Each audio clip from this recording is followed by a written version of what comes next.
Boa tarde, Lilian Altini e Pedro Henrique, da Escola Henrique Koenig. Eu fiz aqui um resumo sobre a vida de Henrique, informação sobre a vida dele, que era meu bisavô. Bem, ele como cidadão, ele tinha um comércio na casa dele, tinha um abatedouro, tinha alambique, tinha um moinho e tinha energia elétrica na casa dele, ali em 1920 já. Ele nasceu em 8 de junho de 1873, em Belchor, Blumenau, e faleceu em 17 de 7 de 1957, aos 84 anos, ali em Serafim. E ele, eu acho que o feito mais importante dele foi o fato de ter participado como cidadão nas necessidades para se constituir uma sociedade que constituiu a Escola Particular Alemã, em 1906. Essa escola ela era constituída por vários cidadãos que precisavam de educação para os seus filhos. E naquela época, muitas etnias diferentes criavam suas próprias escolas. E no caso de Henrique, que era descendente de alemães, ele é a primeira geração brasileira, ele então ajudou a organizar essa escola, que era mantida com mensalidades. Mas primeiro, eles fundaram a sociedade em si e juntaram dinheiro, cotas no caso, e compraram um terreno. Esse terreno, ele ficava onde hoje é a igreja luterana. E depois eles começaram a construir a escola, onde foram contratados principalmente cidadãos que faziam parte dessa sociedade. E no livro de atas da escola fala exatamente sobre isso, sobre como foi feito, quem fez o quê e etc.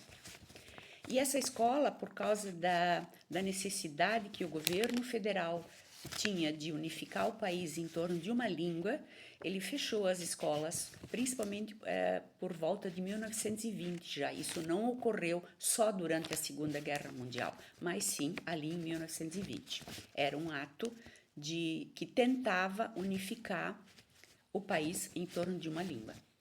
Bem, Henrique, ele desempenhou durante muito tempo ali a função de presidente, depois de tesoureiro, e principalmente a função de presidente exigia muito porque eles tinham que procurar professoras em outros municípios da região, em Blumenau, principalmente a região da Vila Itopava, eles iam para Itajaí para tentar contratar uma professora. E ao lado da escola havia um apartamento pequeno para que a professora pudesse morar ali durante a semana, porque geralmente elas tinham famílias nessa cidade de origem. E então elas precisavam ser hospedadas e elas tinham ali então um quarto, uma sala, tinham um banheiro possível naquele tempo. E também um forno até para fazer pão e doces, etc. Tinham então que tratar desse apoio todo. E ele, como tinha uma coche, né, um carro de molas, ele tomava para si essa tarefa de ir lá contratar, selecionar, ver a condição correta que era necessária para alguém lecionar, no caso, para 3 anos diferentes, primeiro, segundo e terceiro ano, que era o que havia naquele tempo lá. E então ele fez isso durante muito tempo. Quando não era mais presidente, ele trabalhava como tesoureiro, quando ele já tinha mais idade. E ele também era político. Isso era uma atividade, ele era não para ele se eleger politicamente, não nesse sentido, mas ele era um cidadão político porque ele se movimentava e falava, ele era um líder local, havia outros também, mas ele era uma dessas pessoas que procuravam conversar para ver quais as necessidades mais prementes da comunidade e estas então eram levadas por ele também para os candidatos e principalmente para Itajaí, porque Luiz Alves naquele tempo era uma intendência de Luiz Alves, né? de Itajaí, quero dizer. Então, era como a Vila Itupava hoje para Blumenau. Era uma parte, mas tinha ainda não uma independência completa. Então, ele fazia isso também. Ele se movimentava politicamente em prol da comunidade dele. A outra parte em que ele se movimentou é que os luteranos naquele tempo, como eram em menor quantidade do que os italianos, que eram geralmente católicos, então os luteranos, eles dependiam de um pastor que vinha da Vila Itopava, uma vez por mês, ministrar um culto aqui, e era dentro do espaço físico da escola. A escola alemã cedia então para o pastor, e ali eram realizados cultos comuns, confirmações, batizados, casamentos, tudo dentro isso era comum naquele tempo, nesse espaço da escola. Mais tarde, anos mais tarde, quando as escolas foram fechadas, a escola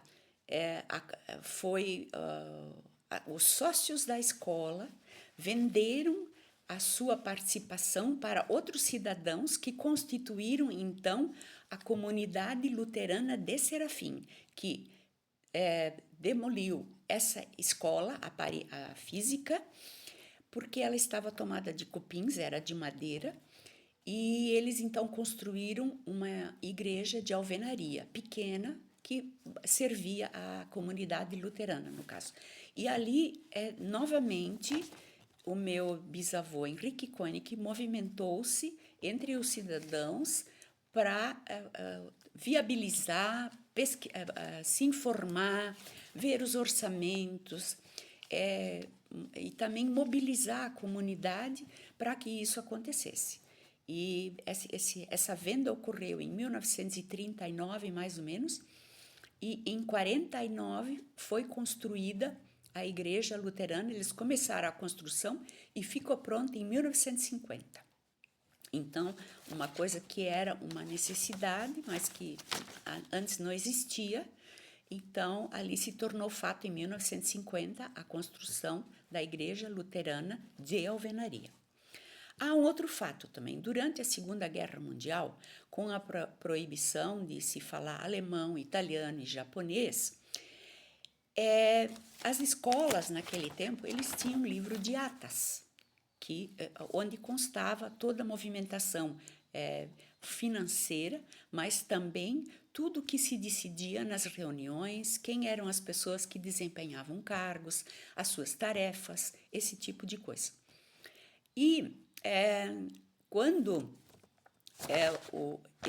essa escola alemã, que tinha esse livro de atas, que foi fechado, ficou uns anos em que não houve problemas para esse livro de atas, mas na década de 1940, durante a Segunda Guerra Mundial, houve uma intensa perseguição a essas etnias que eu já mencionei, alemães, italianos, japoneses, e toda a documentação dessas etnias eram confiscadas e os seus cidadãos eram castigados, às vezes presos, interrogados por participação política contra o governo brasileiro. Então, esses livros e esses documentos tinham que ser muito bem guardados.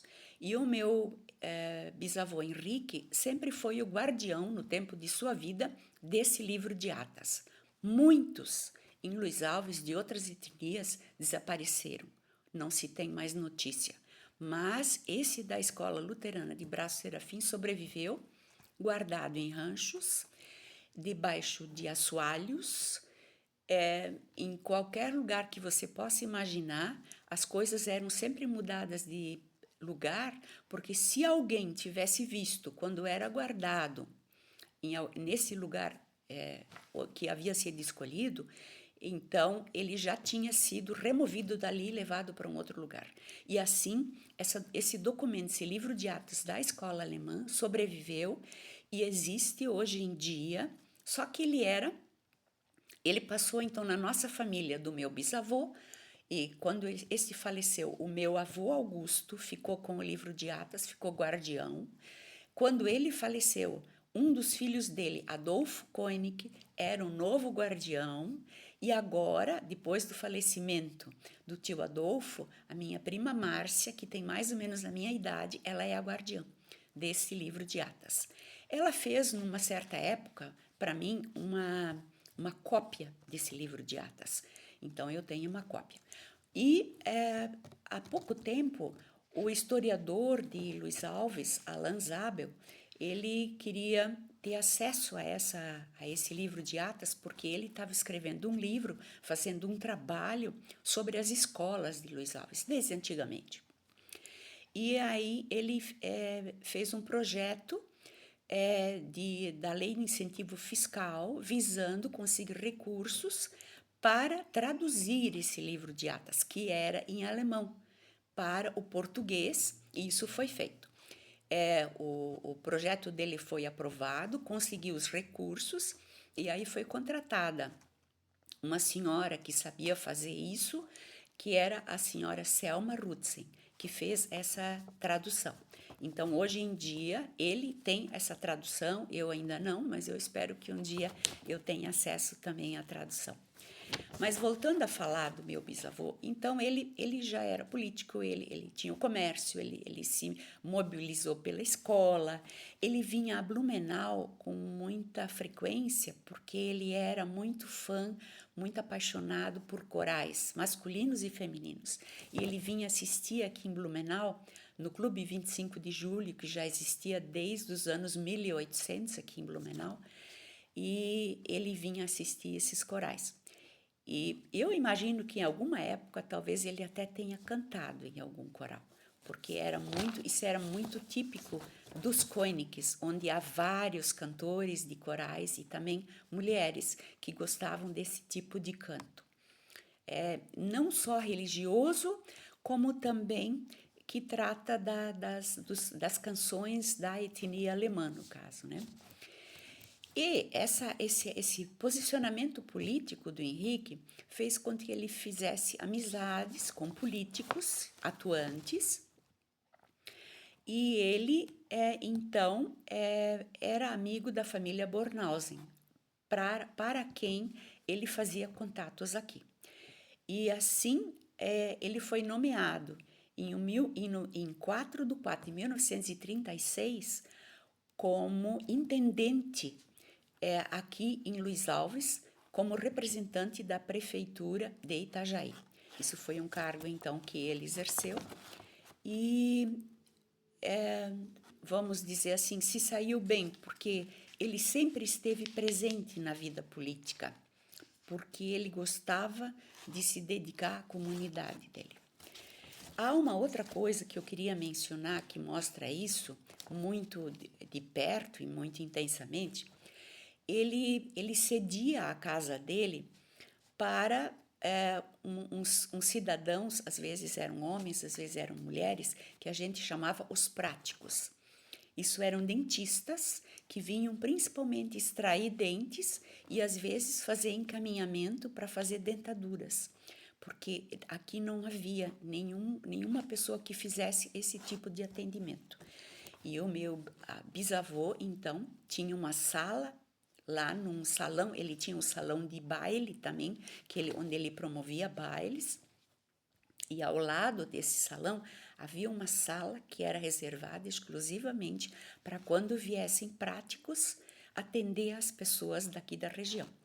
Então, isso aconteceu mais ou menos de 1921, quando inaugurou-se ali a casa dele, até 1940, porque em 1940, meu bisavô Henrique, ele vendeu esta propriedade em Chaimel, onde ele morava, e como ele já era mais idoso, quem comprou essa propriedade foi o meu avô Augusto Koenig, que passou a gerenciar e a atuar nesse ramo de atividades que antes eram do meu bisavô. Ele se aposentou e construiu uma casa menor para si e para a esposa, Dona Guilhermina, que era minha bisavó, ali mais ou menos perto, nas imediações onde hoje é o Pio, as instalações do Pio, não é?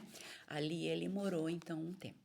Eu creio que é mais ou menos isso que eu poderia falar sobre ele. Eu tenho também fotos. Eu tenho aqui, por exemplo, uma foto que mostra ele de criança. Essa foto, este aqui é o meu bisavô Henrique de criança. Esse aqui é a avó dele e isso aqui é um irmão. É a foto mais antiga dele que nós temos.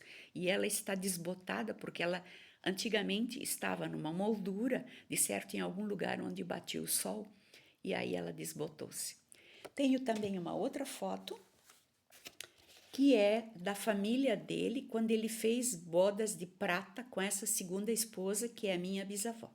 Aqui nessa foto ele está na frente da casa dele, a casa em Chaimel, ali de Braço Serafim, e com os 10 filhos e as noras e genros, porque ele teve 5 filhos com a primeira esposa, que faleceu no nascimento do 5º filho, ele inclusive também faleceu, então só sobraram 4 vivos, e aí ele casou com a minha bisavó Guilhermina e teve mais 5 filhos.